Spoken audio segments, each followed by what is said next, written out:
Hello, my name is Ji-Eun Lee.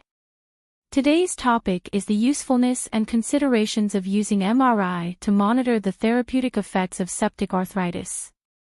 Let's start with the MRI performed 6 days post-synovectomy.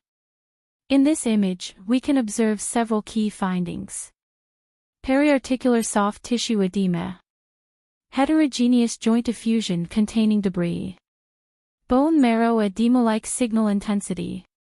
Now, let's move on to the MRI performed 21 days after the synovectomy. The question we need to consider is, does this imaging suggest the patient is being successfully treated? If not, what findings lead us to that conclusion? In this MRI, we observe the following. Increased lamellated hyperintense synovitis.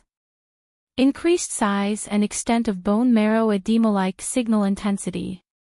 Based on these observations, it does not appear that the patient is being successfully treated. The increased synovial inflammation and worsening bone marrow edema indicate ongoing infection or inflammation.